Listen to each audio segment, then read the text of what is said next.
जी अस्सलाम वालेकुम। अच्छा, प्रोडक्ट सोर्सिंग एंड लिस्टिंग देख रहे थे हम, और मेरा नाम काशिफ हुसैन है and I am trainer for this session. Last video में हमने क्या देखा था कि हमने सप्लायर किस तरह से शॉर्टलिस्ट करना है क्राइटेरिया के ऊपर, और उनसे नेगोशिएशन और कम्युनिकेशन किस तरह से हो सकती है वो देखा हमने।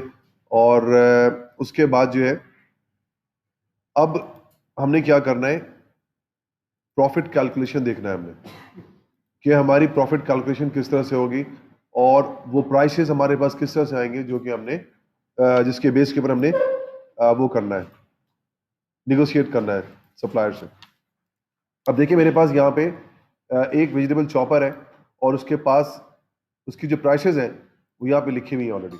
ये अगर मेरे चॉपर से सिमिलर है, जो प्राइमरी प्रोडक्ट है, तो मैं क्या करने जा रहा हूँ, उससे कम्युनिकेशन से पहले मैं एक प्रॉफिट कैलकुलेशन करूंगा। प्रॉफिट कैलकुलेशन में क्या है, किस तरह से प्राइसेस मिलेंगी मुझे, 4.73, 4.49 फॉर 500, 4.45 फॉर 1000 या 2000 से प्लस। तो इस तरह से मैंने क्या करना है कि 5 सप्लायर जो हम एंड में शॉर्टलिस्ट करेंगे, उनके प्राइसेस को देख लेंगे कि यार उनके 200 यूनिट के प्राइस क्या है, 500 यूनिट के प्राइस क्या है। ठीक है, इस तरीके से वो प्राइस हमने एज्यूम करना है, एवरेज प्राइस, कि एवरेज लोग जो है 500 यूनिट के ऊपर ये प्राइस ले रहे हैं, तो उसका एवरेज निकाल लें। तो मैंने जो एवरेज निकाला था वो 4.15 एवरेज निकल रहा था। एवरेज मतलब किस तरह से निकलेगा, 500 यूनिट की जो प्राइस है ये 4.49 है। अगर आपने 5 और सप्लायर के प्राइस को देखा, किसी का 4.3 होगा, किसी का हो सकता है कि 3.8 हो, किसी का 4.75 हो। इन पांचों सप्लायर के प्राइस को प्लस करें और डिवाइड कर दें 5 से, एवरेज प्राइस आपके पास आ जाएगा। ठीक हो गया। उसके बाद हमने क्या करना है, Amazon FBA revenue calculator USA लिखा हमने, और उस पर आप क्लिक कर लें Amazon के पेज के ऊपर। आपने क्या करना है, कंटिन्यू एज ए गेस्ट करना है, लॉग इन नहीं करना, साइन इन नहीं करना। ठीक है। उसके बाद हमारे पास जो ऑप्शन है 3 आ रहे हैं, इनमें से पहला ऑप्शन है सर्च Amazon कैटलॉग, इस पे हम सर्च करेंगे। ठीक हो गया। उसके बाद Amazon.com पे जाए, मतलब ये कि आपका जो है वो प्राइमरी प्रोडक्ट क्या था, हम उसको देखने जा रहे हैं।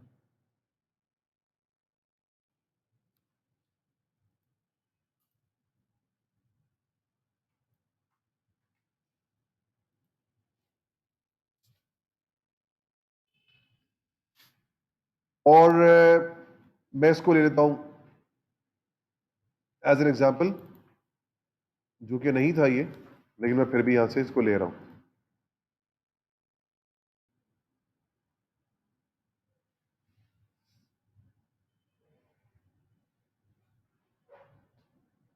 431 वाला ले सकते हैं ना, मेरे ख्याल से ये एक था हमारा लो रिव्यूज, ये टॉप 20 के अंदर है, तो मैं इसको ले लेता हूं।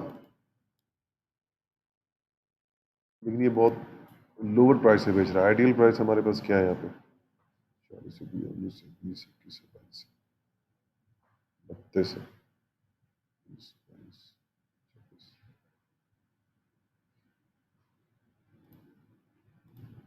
ठीक हो गया। इस एसिन को यहाँ कॉपी कर ले, फिक्स एसिन को, जो आपका प्राइमरी प्रोडक्ट है। उसको हम क्यों कॉपी कर रहे हैं भाई, इसको हम इसलिए कॉपी कर रहे हैं कि हमने वही डिजाइन, वही वेट को कॉपी करने जा रहे हैं। मे बी कलर चेंज कर लें, मे बी हो सकता है कि हम कुछ उसमें ऑप्शनल ऑप्शन ऐड कर दें, मे बी हम उसके कलर चेंज कर लें, या कौन सा कलर उसमें बेस्ट अगर वेरिएशन के साथ है तो हम क्या कर रहे हैं, एग्जैक्टली प्रॉफिट कैलकुलेशन करना चाह रहे हैं उस डिजाइन पर, या उसके वजन पर, या उसके डायमेंशन के ऊपर। ये मेन मकसद होता है, ताकि हमारा FBA फीस जो है ना वो सेम आ सके। अदरवाइज FBA फीस जो डिफरेंट आ जाएगा आपके पास।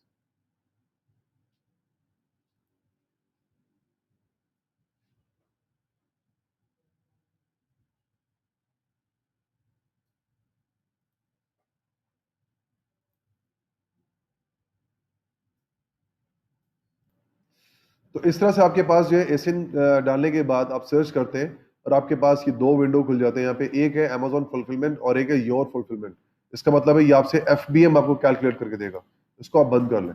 ठीक है। अब हमारे पास यहाँ पे क्या है कि ये प्रोडक्ट हमारे पास यहाँ पे आ रही है, उसका डायमेंशन, उसका वजन, उसका एसिन यहाँ पे मौजूद है, पैकेज डायमेंशन भी। कितने का बेच रहा है जी ये? 17.99 का बेच रहा है। और इसके जो FBA कॉस्ट है वो क्या है? 6.60। इसका रेफरल फीस 3.69 और उसका स्टोरेज फीस 0.15। कैलकुलेशन अगर आप अक्टूबर दिसंबर में बेच रहे हैं तो आप इस तरह से करेंगे, तो आपके पास ये अभी कितना हो गया? बढ़ गया। जनवरी में देखें और अक्टूबर दिसंबर में देखें, बढ़ रहा है। तो आपने प्रॉफिट कैलकुलेशन अगर आप Q4 में बेचे जा रहे हैं तो आप प्रॉफिट कैलकुलेशन यहां पे रख के करेंगे। प्राइसेस चेंज हो जाती हैं, तो इस वजह से हम रिटेल प्राइस भी चेंज कर देते हैं। तो जनवरी से सितंबर तक सेल कर रहे हैं तो आपका 0.15 है। अच्छा, उसके बाद प्रॉफिट कैलकुलेशन जो करेंगे आप फॉर 1 यूनिट करेंगे, तो 1 और 1 लिखा हुआ है यहाँ पे, ठीक है। उसके बाद मैंने क्या कहा था कि मेरे पास जो एवरेज प्राइस आया वो कितना आया? 4.15 आया। और इसके अंदर अभी एक चार्जेस और लगने हैं जो कि क्या है? शिपिंग कॉस्ट है। और शिपिंग कॉस्ट मैं फॉरेन कैलकुलेशन करने के लिए एक आइडियल कॉस्ट लगा रहा हूं $1.50। ठीक है। नॉर्मली क्या होता है कि हमारे शिपिंग कंपनी से अगर लिंक हो जाते हैं तो हम उनको एक व्हाट्सएप करते हैं और उनसे हम प्राइस दे देते हैं कि भाई यूएस का जो इस वक्त पर केजी रेट क्या चल रहा है, तो हम उस वक्त जो है फॉरन निकाल लेते हैं कि पर केजी रेट इस वक्त ये है। लेकिन हम कैलकुलेशन करते वक्त जो है 1.50 या $2 आप, अगर आप बहुत ज्यादा हाई लगाना चाहते हैं तो ये आपके पास बाइंग कॉस्ट हो गया, ये आपके पास शिपिंग कॉस्ट हो गया। ये दोनों मिला के आपका डीडीपी प्राइस भी कहलाता है। आपको जो डीडीपी प्राइस मिलेगा ना, आपका सप्लायर आपको ये 4.15, 1.50, 5.65 डीडीपी प्राइस आपको ये कोट करेगा। क्लियर है? तो हम क्या कर रहे हैं, अभी सप्लायर से हमने कांटेक्ट नहीं किया, अभी हम आइडियली कैलकुलेट कर रहे हैं। उसके बाद हम ये देखते हैं कि अच्छा, ये जो 5.65 है इसे हम कहते हैं लैंडेड कॉस्ट। क्या कहते हैं भाई? याद रखिएगा इस टर्म को, लैंडेड कॉस्ट कहते हैं इसको। मतलब ये कि यूएस वेयर हाउस में पहुंचने के बाद आपको ये कितने का पड़ रहा है? 5.65 का। एक प्राइस है 16.09। ये वो प्राइस है जिसमें आप जब बेचेंगे आप इसमें 5.65 में नहीं बेच सकते, ये आपकी कॉस्ट प्राइस है। अभी आप इसमें एक्सपेंसेस डालेंगे, वो एक्सपेंसेस क्या है? वो ये 3 है। ऐसे ही ये आपका ओवरहेड चार्ज है, ये आपके दुकान के चार्जेस है, ये आपका जो है वो स्टोरेज कॉस्ट है। ठीक हो गया? और इन प्राइस को इस प्राइस के साथ जमा कर देते हैं तो 16.09 आता है। इसका मतलब ये है कि इसको हम कहते हैं ब्रेक इवन प्राइस।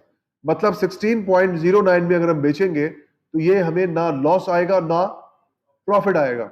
इसको हम क्या कहते हैं भाई? ब्रेक इवन कॉस्ट है हमारा ये। और इसमें आपको जो फायदा हो रहा है वो $1.90 हो रहा है। प्राइवेट लेबल के हिसाब से हमें प्रॉफिट मार्जिन होना चाहिए 25% या 30%, कम से कम जो है 25% है। तो हमारे हिसाब से ये प्रॉफिट कैलकुलेशन के ऊपर ये प्रोडक्ट क्या हो रही है? रिजेक्ट हो रही है। अब हमने ये देखना है कि ये 17.99 का बेच रहा है Amazon के ऊपर, बाकी लोग कितने का बेच रहे हैं। तो हमने 20 सेलर में देखा था, वहां पे 20, 22, 24, 25, 23, 30 इस तरह वाले भी मौजूद थे। हो सकता है कि ये जो सप्लायर है, ये जो प्रोडक्ट है जो हमने देखा है 13 in 1, 13 कंपोनेंट्स है इसके। मुझे लगा कि हो सकता था कि इसके कंपोनेंट्स कम हो, लेकिन यहां पे कंपोनेंट्स भी 13 है। लोग 12 in 1 बेच रहे हैं, ये क्या बेच रहा है? 13 in 1 बेच रहा है। 8 ब्लेड है, तो हो सकता है ब्लेड्स किसी के ज्यादा हो किसी के कम हो, पॉसिबल है। बट ये चीपर बेच रहा है। इस तरीके से हमने ये देखना है कि भाई वहां पे और लोग किस किस प्राइस से बेच रहे हैं। और अगर लो रिव्यूज में लो प्राइस से बेच रहे हैं, it means you are sacrificing yourself, you are not making any money and you will not be making any money if you go online। और हो सकता है कि आपका प्लान हो कि आप आगे जाकर अपने प्राइस को स्टेबल करेंगे, यू हैव प्लान, तो फिर आप क्या करेंगे? आपको नो ब्रेक इवन से स्टार्ट करना होगा। और ये सप्लायर हो सकता है कि आहिस्ता आहिस्ता क्या कर रहा हो, स्टेप बाय स्टेप ऊपर आ रहा हो। 25 सेंट, 50 सेंट, 25 सेंट, 50 सेंट, इस तरह बढ़ा रहा हूं, और ये कहां तक पहुंच जाएगा? अपने एक्चुअल मार्जिन तक पहुंच जाएगा। उस तक पहुंचने के लिए उसको उतने रिव्यूज चाहिए टक्कर मारने के लिए। आपसे कोई क्यों खरीदेगा? सस्ता होगा तो ही खरीदेगा ना। तो ये सस्ता बेच रहा है, तो ये भी स्ट्रैटेजी हो सकती है। तो इट डजंट मीन कि ये प्रोडक्ट जो हमें लॉस दे रही है, हमने एवरेज प्राइस देखना है कि वहां पे एवरेज प्राइस में बिक कितने करा है, लेकिन हमने साथ साथ अपना भी दिमाग दौड़ाना है कि कब तक हम ब्रेक इवन में बेचेंगे और कब जाके प्रॉफिटेबल होंगे। तो ये मैं यहाँ पे इसका ये स्ट्रेटजी इसकी हो सकती है कि ये $1 कमा रहा होगा भले, लेकिन हो सकता है ना ही कमा रहा हो सकता है लॉस कर रहा हो सकता है कमा रहा हो, क्योंकि ये फैक्ट्री है, फैक्ट्री वाले को कॉस्ट क्या पड़ेगा? चीपर ही पड़ेगा ना, वो खुद फैक्ट्री बेच रही है, तो ये भी मुमकिन है। इस तरह से हमारे पास प्रॉफिट कैलकुलेशन निकलेगा और हमने यहां पे डिसाइड करना है कि हमने इसको प्रोसीड करना है कि नहीं करना है। ठीक है, तो प्रॉफिट कैलकुलेशन करने के बाद हम यहां पे ब्रेकअप करते हैं और नेक्स्ट सेशन हमारा जो होगा वो अमेजॉन लिस्टिंग एंड स्टैंडर्ड होगा।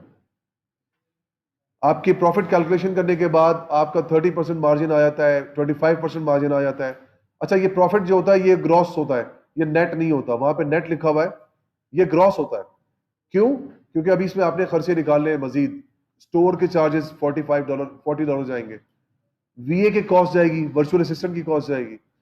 इसी तरीके से आपका पीपीसी मार्केटिंग जो खर्च हो रहा है महीने का, आपने एक सर्टेन बजट रखा होगा कि मैं $500 मैंने सर्टेन बजट रखा है, वो जा रहा होगा। तो ये आपके एक्सपेंसेस है आपके, अभी ग्रॉस से वो निकलेगा। जैसे ही वो निकलेगा तो आपका प्रॉफिट मार्जिन और नीचे आ जाएगा। तब पता चलेगा कि आपको नुकसान कितना हो रहा है, फायदा तो छोड़े नुकसान कितना हो रहा है। और फिर जब आप स्टेबल होते हैं तो फिर आप एक फायदे वाले स्टेज पे पहुंचते हैं, जो कि आपको नेक्स्ट साइकिल, अमेजोन के ऊपर प्राइवेट लेवल में 3 साइकिल होते हैं, हर साइकिल के 3 महीने होते हैं। पहला साइकिल आपका चलता है जो कि आपको लॉस देता है 3 महीना। उस लॉस में आप अपने आप को स्टैब्लिश करते हैं। जैसे कि आप 3 महीना क्रॉस करते हैं, आप स्टैब्लिश होते हैं और आप ब्रेक इवन में पहुंच जाते हैं। 3 महीना आपका फिर वहां से गुजरता है, आप फर्दर स्टैब्लिश होते हैं, आपका मार्केटिंग कॉस्ट कम होता जाता है, कम होता जाता है। जैसे ही 6 माह गुजरते हैं, आपका मार्केटिंग कॉस्ट बिल्कुल कम हो जाएगा और अब आप बिल्कुल फुल प्रॉफिट मार्जिन पे आ जाते हैं। थर्ड साइकिल आपका प्रॉफिट का होता है। तो ये याद रखिएगा, क्लाइंट आपका कभी भी पहले महीने में कमाने की बात करे तो बोलो भाई ये तरीका नहीं है। 9 महीने, 3 महीने का एक cycle, first cycle loss, second cycle neutral, third cycle profit margin. यही स्ट्रेटेजी होता है प्राइवेट लेवल का। ठीक है, तो नेक्स्ट वीडियो हमारी अमेजॉन लिस्टिंग स्टैंडर्ड के ऊपर। Thank you.